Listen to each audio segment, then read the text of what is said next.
Welcome, attendees, filing in virtually to our virtual event here with MinnPost Social, our first of 2025. We're going to give people a few minutes to log on and dial in, but while they're doing that, I will kick off by welcoming you all here. We're going to be talking with our DC correspondent, Anna Radelat, and our Metro reporter, Winter Keefer, talking about the second Trump administration and the large array of funding changes and actions that have been taken in this administration so far. They'll give a little bit of information about their reporting and the insights and how they've helped our readers navigate a lot of fast-moving parts and what they're seeing moving ahead. Our editor-in-chief, Elizabeth Dunbar, will be moderating the conversation. But first, I want to do a few thanks. First, I want to thank our MinnPost Social sponsors, Great River Energy and Darla Cashin at RBC Wealth Management. These sponsors not only make conversations like this possible, but their support, their partnership helps support all of MinnPost reporting and our ability to provide all of our reporting paywall-free to all readers. We think, obviously, the coverage around this particular area, but all the coverage we do is absolutely essential to understanding what's going on in the world and empowering and equipping Minnesotans to knowing what's going on and engage in what's happening. And we think being fully accessible is a key part of that. So thanks to our sponsors for not only supporting this event, but our nonprofit newsroom overall. And of course, we can't just thank that group. We've got another wonderful group. I know we've got a lot of members joining us. Membership in all the ways, it's a donation of any amount, makes a huge difference. Again, supports that paywall-free journalism and our ability not just to report on this news, but to connect with Minnesotans across the state and make sure they're informed and equipped of what's going on.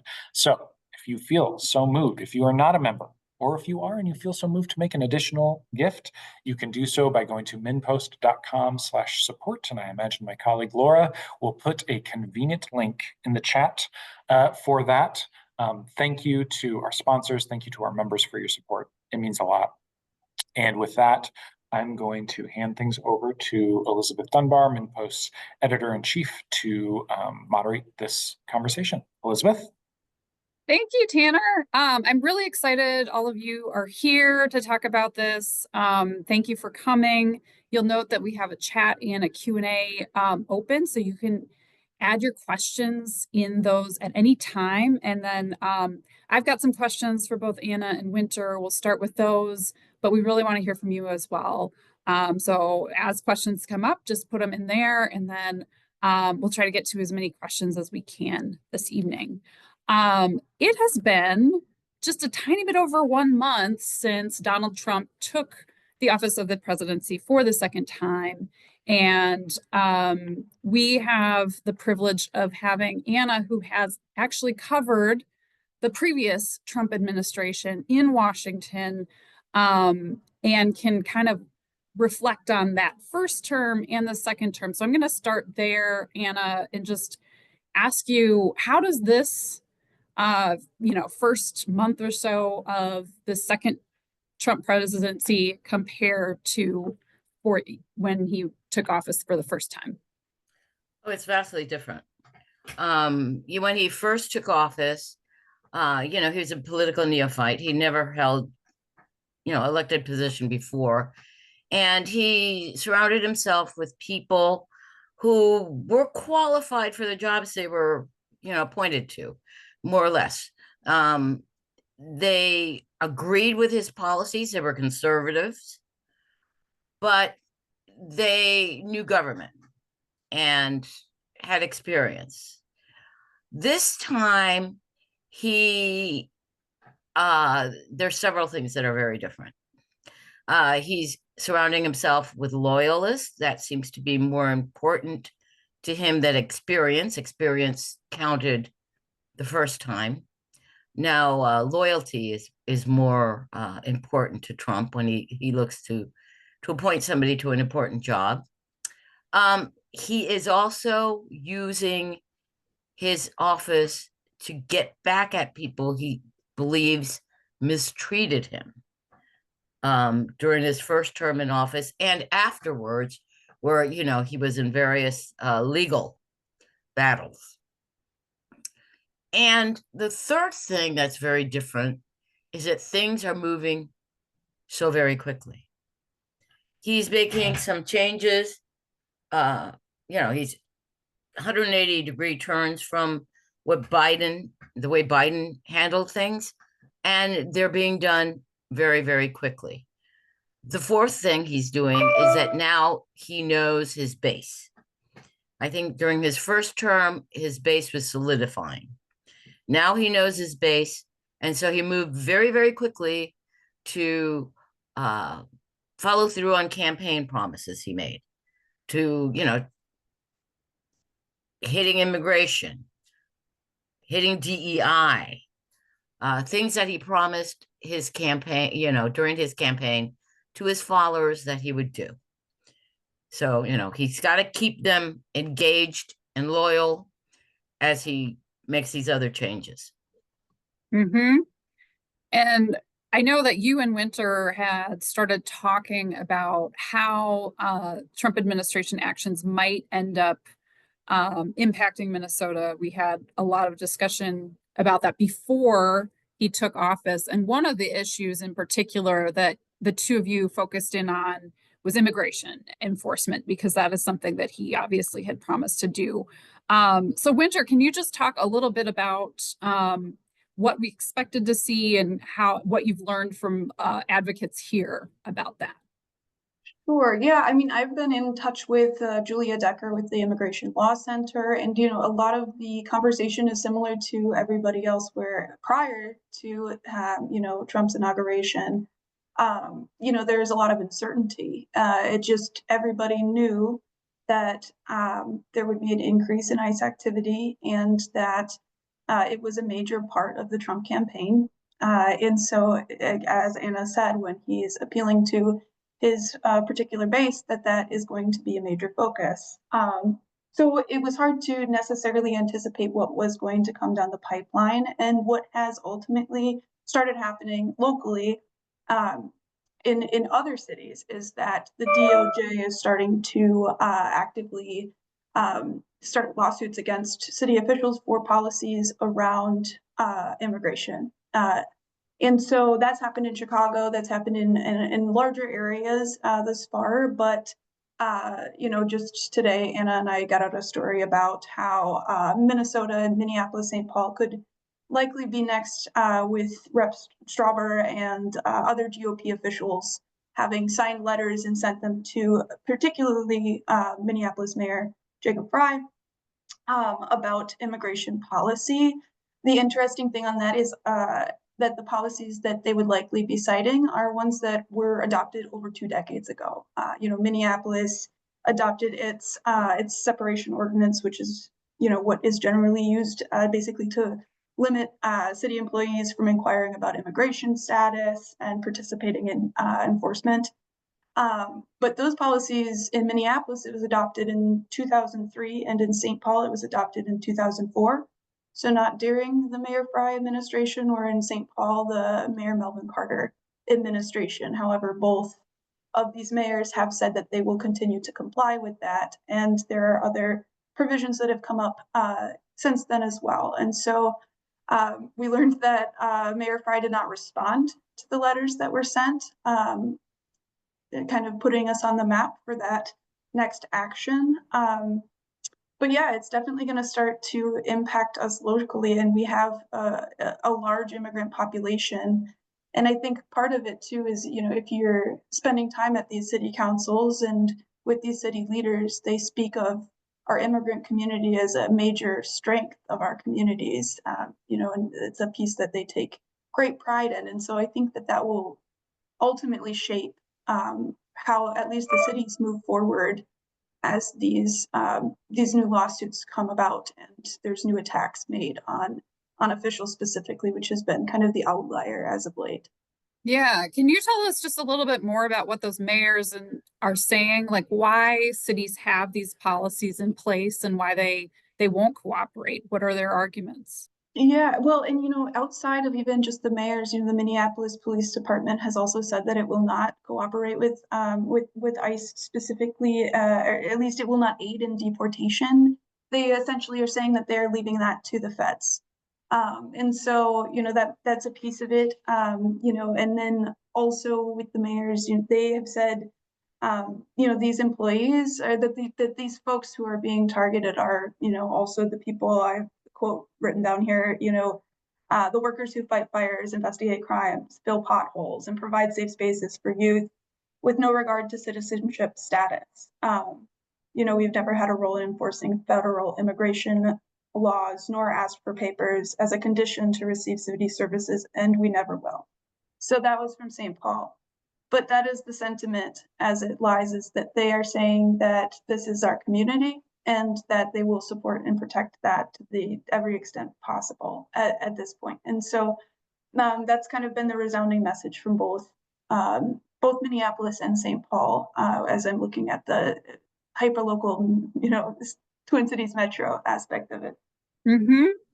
And Anna, we're going to get more into just all the various ways that federal funding is involved here and affects Minnesota. But just staying on this topic in particular, what do cities like Minneapolis, St. Paul, or states that are not cooperating with the Trump administration, what consequences are they facing right now?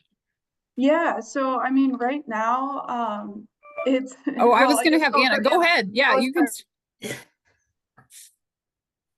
Anna, go ahead. Well, there's several things. One, they're suing to force change. They sued Chicago, they sued Cook County, they sued the state of Illinois, they sued the state of New York, but not New York City. And they're trying to force change. The other thing is drying up funds. Trump did this towards the end of his first administration. He started to threaten to take funding away from cities that didn't comply, especially Justice Department funds. And most of these are grants to police departments. They buy cars with them, they buy computers and cameras, and they hire police, and they pay for things that bolster their policing.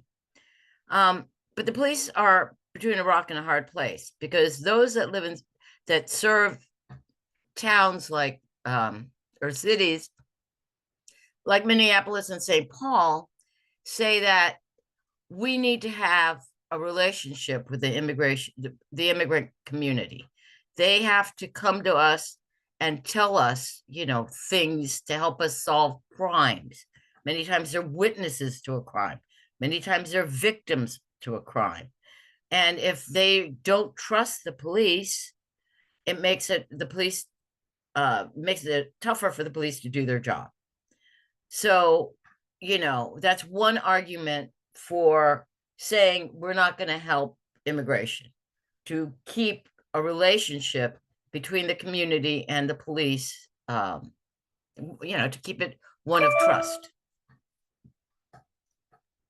As far as the grants, last time it was a big court fight about the grants, and at the end, very few were held back, but some were. Mm-hmm. So okay. That's, something to watch. Pardon? Something to watch. It is something to watch, yes, as are many things. Yes. One other related law enforcement impact is Minneapolis recently signed a consent decree with the Justice Department. Now, that was obviously under the Biden administration on police reform. Winter, you were at that press conference. That wasn't that long ago. And we already knew that Trump had won the presidency at that point. What was that press conference like? What kinds of questions were people asking at that point? Yeah, sure. And to be clear, I mean, it was not a coincidence that that happened a few weeks before the Trump inauguration. It was very intentionally basically expedited by city officials to make sure that they could get this consent decree settled and to the desk of a judge. The news conference itself, there were the main questions a lot of us were trying to ask was, you know, even though you've got this settled and signed by city officials to the DOJ now, is it actually safe? Is this actually going to move forward, you know, considering Trump is coming in only a few weeks? And so that was sent to the judge and on the judge's desk, and a lot has happened since then. You know, they ended up one of Trump's or administration's memos was to freeze civil rights litigation and notify the new DOJ leadership of anything that's been finalized in the last 90 days.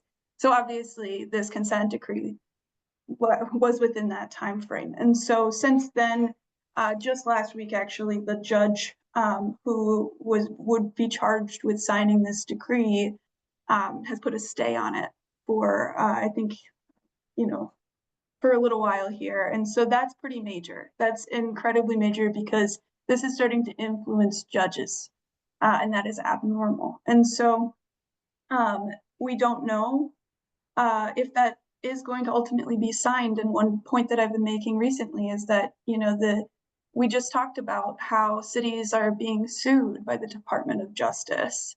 And with the consent decree, we're talking about the Department of Justice just a little over a month ago. These two things are not the same anymore. And so we're working with that's what happens with this turnover as well. And the local impact is on this consent decree, which has been many, many years in the making after an extensive investigation conducted by the DOJ that found, you know, extreme problems within our city police department. And they've generally considered federal consent decrees to be the most powerful form for police reform. So locally, that is a major impact of the Trump administration, and it is currently in limbo. And it is directly because of the Trump inauguration. I'm going to move on to some funding issues because that's been a really big deal. So Anna, before we get into specifics here, I thought it would be useful to just explain a little bit about how federal funding makes its way to Minnesota in various ways. Can you talk a little bit about that? Because we've got grants, we've got individual programs. How does it all work? Sure. There's discretionary funding, and then there's funding that is obligated. Okay, so those are the two major pots, or the two pots of money that the federal government has. The money the federal government must give out, unless Congress changed the rules of these programs, is stuff like Social Security, Medicare, VA benefits. Those are all, programs that are not funded by Congress. They're funded by your taxes on your payroll. You know, you pay, if you look at your paycheck, you have a Medicare tax, you have a Social Security tax that goes into trust funds, and it pays for benefits for those who qualify. That's a lot of money. That's where the big money is. So it's tempting for when lawmakers want to cut programs to look at where the money is. But they can't do it unless they change, for instance, they can't rob the trust funds. Okay. I don't remember if you all remember Al Gore. He said, lock box on the Social Security trust fund. But they can change the rules. They can say, you know, we can raise the retirement age, stuff like that. All right. Those are those programs. The others are discretionary, which Congress does have to vote to fund. And that's the money that runs all the federal agencies and all the programs like subsidies for farmers, money for food stamps, money for, Section 8 housing, affordable housing, and dozens and billions of, it's not billions. I think there's about just short of 3,000 programs that are funded by the federal government every year in a budget, which is what we're coming up against now in Congress. And if Congress does not fund these things, we will have a shutdown of the federal government on March 14th. So if there's not an accord and the fight is just beginning, there will be a shutdown of the government pretty soon. Now, within the agencies, the money goes to Minnesota in various ways. Okay, money goes to Minnesota. Minnesotans who are on Social Security or on Medicare, federal money is going to individuals like that, VA benefits. And then it goes to Minnesotans through the agencies, through stuff like, how do you get your highways built? Well, there's a formula that the Department of Transportation uses to send Minnesota money to fund highways. But the Department of Transportation also has grants. So all the departments have various programs. So the city of St. Paul can ask for a grant for a bypass, or I don't know what they want. Actually, Winter, you could help me. But, whatever, local transportation program they want, they can also ask for grants like that. And then there are contracts. Minnesota gets a lot of contracts from the Pentagon. Today, there was an announcement they were going to cut the Pentagon budget by 8%. All of a sudden, the defense contractors, many of whom have operations in Minnesota, saw their stocks slump pretty fast. So, that's another way that federal money goes into Minnesota, goes to the companies in the state through federal contracts. So there's a bazillion ways that money goes to the state. And we should say it's a significant amount of money. It is too. a significant the state amount government, some of it goes into the state government that then gets distributed to cities, and we'll talk a little bit more about that. So it was very early in the Trump administration when we hear about this funding freeze. And both of you jumped on it right away.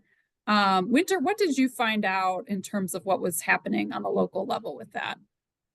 Sure. Yeah. I reached out to both Minneapolis and St. Paul officials to check in on what they were doing and what they'd done before, seeing that happen. And all of them had said that they had anticipated changes, and but the breadth of it was substantially higher than what they had anticipated. Also, the League of Minnesota Cities said the same thing. People did not expect that large of a swath to be implemented on federal grants.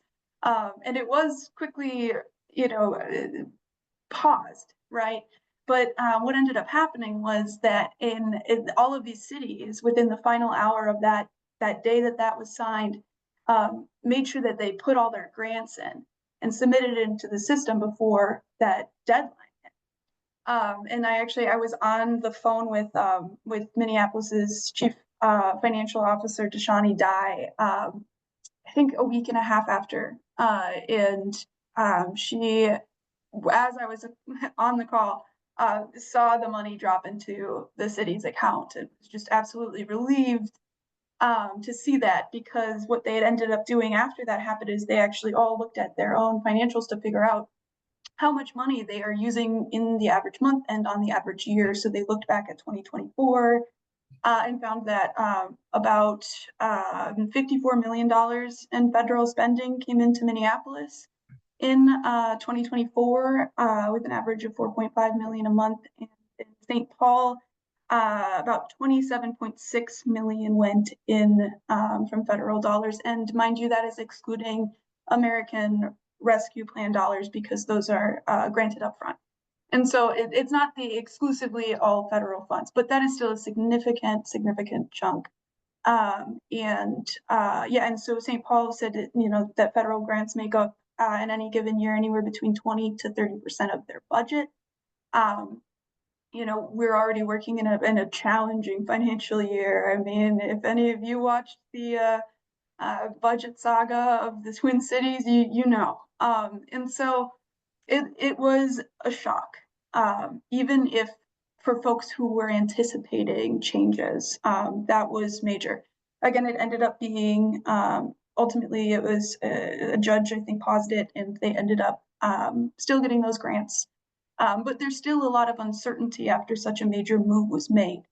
And I mean, these officers were fielding questions from everybody in their community and their lives and so on. And what does that even mean? Because we were all shocked by it. And I wrote down sorry, I keep writing down quotes, but I wrote down a quote from St. Paul's Deputy Director of Finance, Laura Lodgson, and she said, I don't know if the average person knows how much federal funding impacts their daily life. The roads that we drive on are emergency personnel that come out when there's an accident or an emergency. Everything is impacted by it. So there was definitely some panic when that order originally happened. Anna, what have you found in terms of specific impact to these funding freezes and cuts? I know you looked at colleges and universities, for example. DEI has been another thing that's been targeted and programs surrounding that. Can you give us just a few more examples of how this is affecting Minnesota? Yes. Although a judge stepped in and said, no, you can't do these whole scale freezing of funds, there have been, some grants cut. NIH grants to universities in Minnesota. St. Thomas got a $6.8 million grant for a program that teaches teachers, that prepares people to teach in high schools and K through 12. Because it mentioned in its application, how do you handle diversion, DEI issues. It wasn't a DEI program, but it mentioned DEI in its application process. So funding has been cut and will be continued to be cut for things that will affect Minnesotans. A lot of the nonprofits, they're targeting nonprofits that do certain work. If they don't pass the ideological litmus test, they're likely to lose their funding. And those nonprofits do work. And the money that they receive, the money that the universities receive. That's all part of the local economy too. You have to look at this, if you turn off the federal spigot, if you don't have, if the companies have to lay off workers because they're not getting government contracts, if nonprofits have to lay off people at, community health centers because they're not getting the grants, you're looking at an impact on the economy. Yep. And then some of the latest that we've been hearing is about these mass layoffs of federal government workers. And I know both of you have been looking into that and are planning a story this week on that. Winter, what have we learned about how that's affecting Minnesotans? Sure. I ended up speaking with a worker who had actually uprooted her family from their home in North Minneapolis a little over a year ago to move out to her dream job with the U.S. Forestry Service. She moved to a small Colorado mountain town and loved her job. And she was hit by one of these layoffs last week. Her position was terminated, and she was also still within her probationary period, which is the group that has been primarily at this time terminated. And so, yeah, I talked to her about that. And, you know, she'd anticipated that possibly being the case. Everything from her perspective, you know, there's just, again, a lot of uncertainty. She also had received, you know, the emails about taking buyouts, and she told me that it didn't even have a header. So there seems to be a lack of organization, or, you know, just rhyme or reason around a lot of these terminations. It's just, you know, taking an axe to it. And so, but yeah, she told me about that and about how it impacts her family. You know, she'd taken a risk to take that move. And she didn't want to uproot her family again. And then Friday rolls around after I'd already talked to her, and she followed up and said, "Oh, I'm so sorry. I actually got re-offered my job."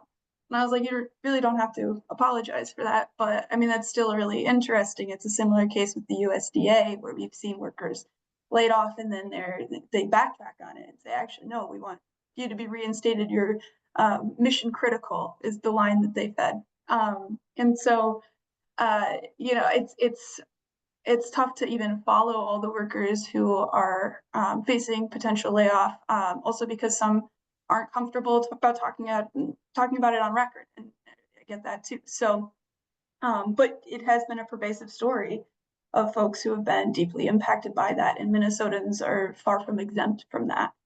Yeah. And I know Anna has been able to talk to, you know, more folks too, about that too in the Minnesota impact. Do you want to add anything on that, Anna? Well, yeah, there's about a little more than 18,000 civilian federal workers in Minnesota. So, you know, figure it out. If they, you know, if they reach a target of, you know, 10% of the workforce, there you go. I can't do math. Elizabeth, help me. 1,800. I thought it was 1,800. No, I was joking. But I could say 180. I mean, you know, math is Yeah. beyond me. But no, 1,800. Yes. It's gonna be big, yeah. It's almost 2,000 people that, you know, have been laid off, which in a large corporation would be sizable. You know, if you had 2,000 layoffs at Target or 2,000 layoffs at, you know, Cargill or 2,000, you know, Yeah. it's a sizable amount of the workforce, Right. local workforce. So, and it's not just that they lost their jobs, but you know, they are working. They are doing a function that needs to be done. The story that we have out about the federal workers, I found out that there's actually fewer federal workers per population now than there has been, you know, ever, and in the last 50 years. So as the population has grown, the workforce hasn't kept up with it. Now there's reasons for that. There's, you know, more efficient ways of doing things. There's, you know, mechanization, computers, things that, you know, have allowed fewer workers to do the job. By no means has the federal workforce grown and grown and grown and grown, which is, I think, something that Elon Musk wants everybody to believe, that there's just an outsized federal workforce that needs to be cut back. Yeah. We have a lot of questions from the audience. So thank you, audience, for sending in your questions. So we're going to start making our way through those. Anna, this first one is about what levers do states have to deflect or disarm Trump's executive orders? How much traction do these lawsuits by states have? Well, it's depends on a judge, doesn't it? You know, in his first term, a lot of things were beaten back. There were a lot of victories by mostly Democratic attorneys general, who sued over a lot of things. I think there were 68, 70 lawsuits filed by the attorneys general. There will be more now. But, you know, when you go to court, it's never a certainty. I mean, you know, that's why people settle lawsuits out of court. because you never know how, a judge or a jury will decide. So right now, there's a lot of activity in the courts. The courts are responding to these lawsuits by issuing injunctions, just stopping things, to slow things down. Trump is going very fast. The courts usually go very slow. So now they're slowing things down, and hopefully these cases will take some time to work their way through the court system. And then there'll be appeals. Right. But ultimately, the state sues on something, it can win in the lower courts, but they're going to appeal this. And these suits will end up, many of them, at the Supreme Court. And that's could be a problem if you're a state who wants to stop a certain behavior out of the White House or the Trump administration. And will you just mention briefly Attorney General Keith Ellison's role in all of this so far? Well, yes, he is one of the, I think there's 22 or 24 Democratic attorneys general who are working in concert. I learned today that they hold daily Zoom meetings. To, the ones who will be most active will probably be New York and California, because they have the largest staff. Okay, they have more lawyers to do the work, and they also have more democratically elected judges. Let's put it that way. But you might see some filed in Minnesota. In any case, all of them are working together and signing on to these lawsuits, as they did during the first Trump term. I have a couple of questions here about just reaction from members of Congress, both Democrat and Republican. So let's just start with Republicans. And the question here is, do you expect some Republican Congress people will push back eventually at some of these policies? Yeah, I do. I actually do. I don't know that they'll be from Minnesota. But right now we're going through a budget process where it looks like the Department of Health and Human Services has been asked to cut a heck of a lot of money out of its budget. The only way it can really do that is to target the biggest thing in its budget, which is Medicaid. And we have, I think there is 11 Republican congressmen who told the White House, wait a minute, we can't do this. And Steve Bannon, told the White House, you can't do this. Trump supporters are also on Medicaid. So, there'll be some things. And then Trump said, nah, I really wouldn't like Medicaid cut. So, there are some things that you can push back on. I think the Republicans will, but it'll be very little. What is really amazing is how quickly Republicans in Congress have rallied around the president and how loyal they are. Some of this, they're last week, the House was not in session. So some of these lawmakers had town halls where, they were asked by their constituents. Now it could be the Democrats in their districts that came to these town halls. I don't know. But there were, there was a lot of pushing back on some of the stuff. Mostly, and some recent polling shows this too, mostly on what Elon Musk's role is in the government. That seems to be kind of where the popular sentiment is not supportive. So, I guess the after this long-winded answer, the short answer is yes, there will be a little bit of Republican pushback. No, I don't think it's going to be very substantial. What about Democrats? Obviously, we saw Senator Tina Smith over the weekend going after Elon Musk. We have a question here asking, when are other Democrats going to fight back and speak out about this? Certainly there are others who are doing similar things, but kind of characterize how Democrats are reacting right now. Well, I mean, they are pushing back, but they have no power. Okay, I mean, they are pushing back. They're very critical.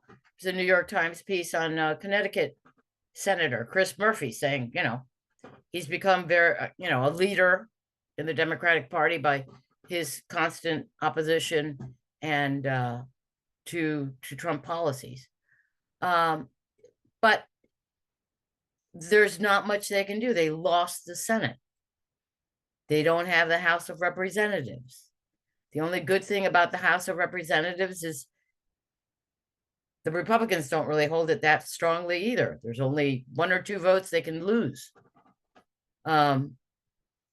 So, there's a lot of frustration amongst Democrats. There's no real leader emerging, and a lot of criticism of the congressional leaders of, Hakeem Jeffries and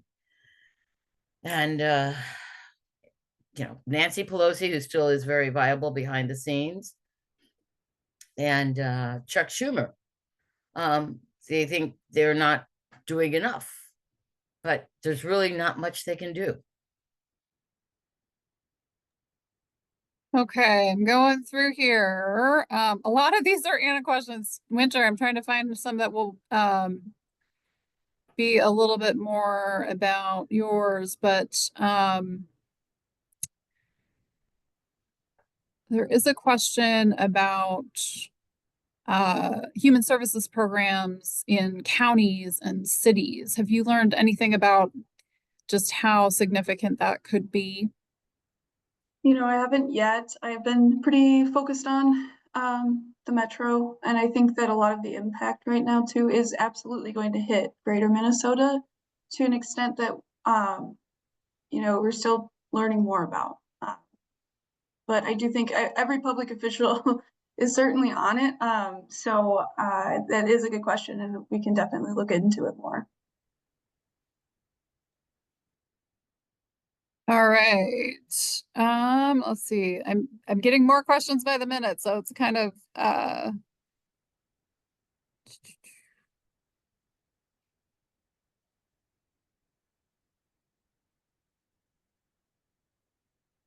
some of them are comments. Okay. And I love all of your questions and comments, to be clear. Thank you all for contributing here. Let's see. How about greater Minnesota, Anna? You did mention that some of these Republican members of Congress nationally are having town halls or going back to their districts and facing some scrutiny. What about our members of Congress here? What sense are you getting from them? I don't know.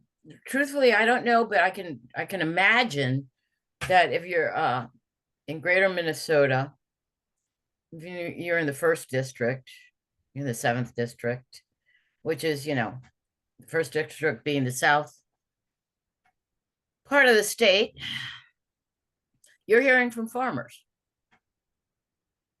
And I think that's the constituency I'd be worried about if I were a Republican in a rural area right now. Because the farmers are getting pretty shell-shocked by some of the policies that Trump has put out. A lot of them rely on immigrant labor, especially the dairy farms. They're being, there's going to be tariffs, and they're going to be tougher than the ones that were, that really roiled them, really messed them up during the first Trump administration. Especially, Canada. Minnesota does a lot of agricultural trade with Canada. So that's going to mess them up. They just got hit by the USAID, the U.S. Agency for International Development, which gives food to starving people around the globe. And the food, much of it is grain, grown in the Midwest. So those contracts have dried up. Worried about bird flu. Not a lot of confidence in, that a lot of USDA officials, some who handled the bird flu, some of these were hired back, but there's been a mess there as far as trying to deal with the bird flu epidemic. And there's a lot of other conservation funding that the farmers got under the Inflation Reduction Act. That's gone. So, there's a lot of stuff, if I were a farmer, and I were a Republican congressman representing farmers, I think that's where my the comfort level would be pretty bad. Yeah. I have another question here that's interesting. A client asked today, this is from somebody in our audience here. Client asked today what news sources will we consider trustworthy and legitimate. For instance, if the Associated Press has lost access to the White House, are they a credible source for information on the administration? And just for context for people, the Associated Press decided to keep calling the Gulf of Mexico instead of the Gulf of America, and has been barred from press conferences. There's a lawsuit about that over the First Amendment.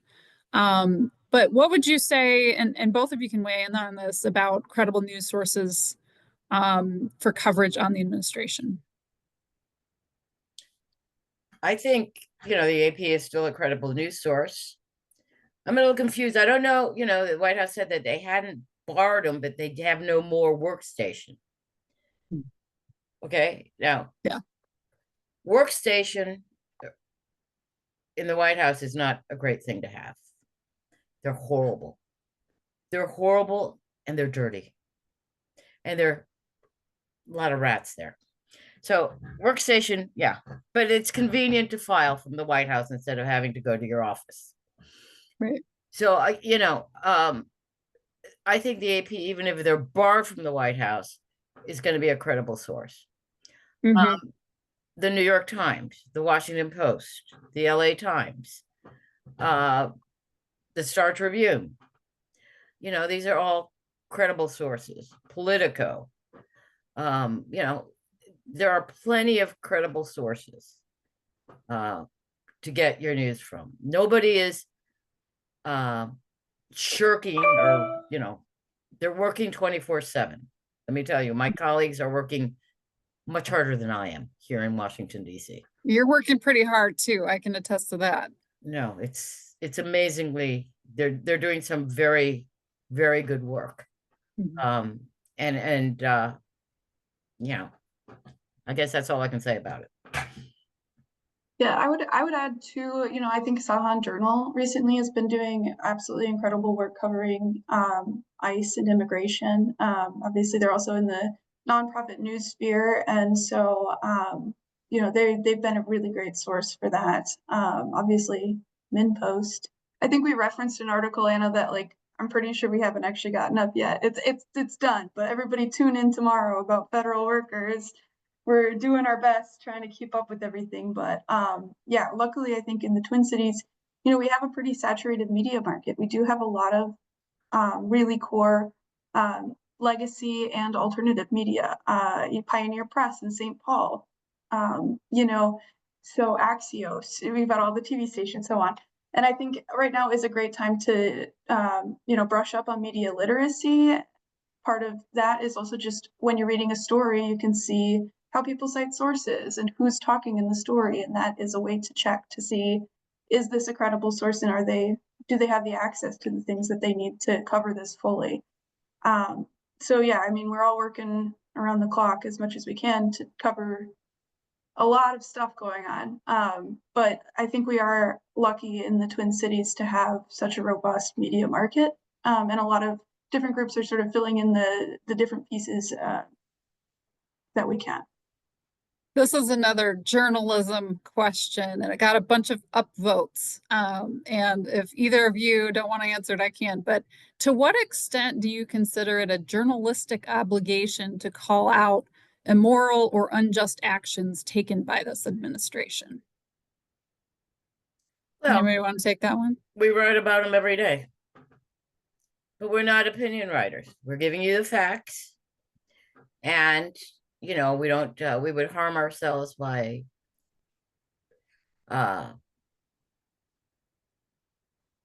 putting weight on things that shouldn't be put. I'm not putting it well. I think that what people need to form their own opinions is good information. The reason I think we had somebody elected last November that some people are upset about is that a lot of people did not have good information. A lot of people were not well informed. It's not the media. It's not the media. It's the fact that the media has been denigrated, called fake news, million things. And certain people have decided to get their information through alternative means. So when you have bad information, then you can't make good decisions. So it's our job not to call out anyone, but to give everybody the best information we can. I think that was well said. Do you want to add anything, Winter?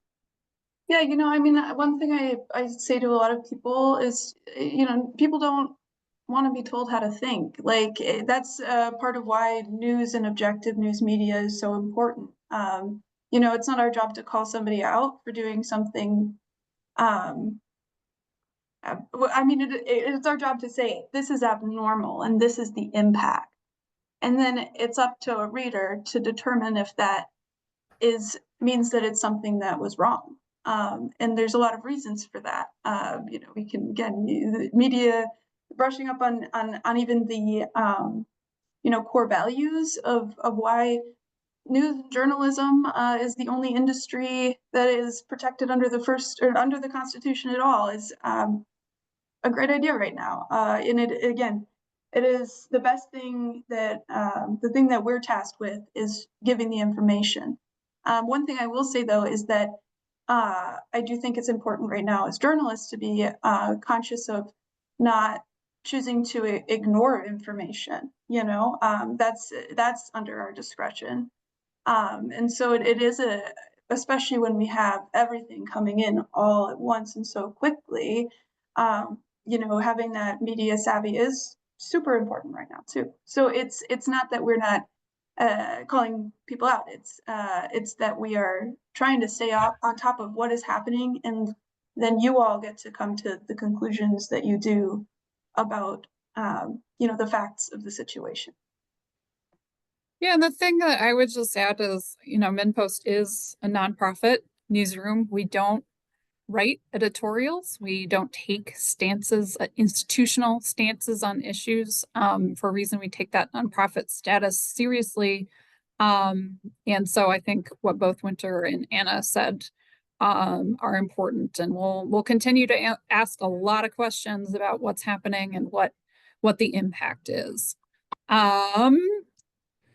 I think we are doing pretty well on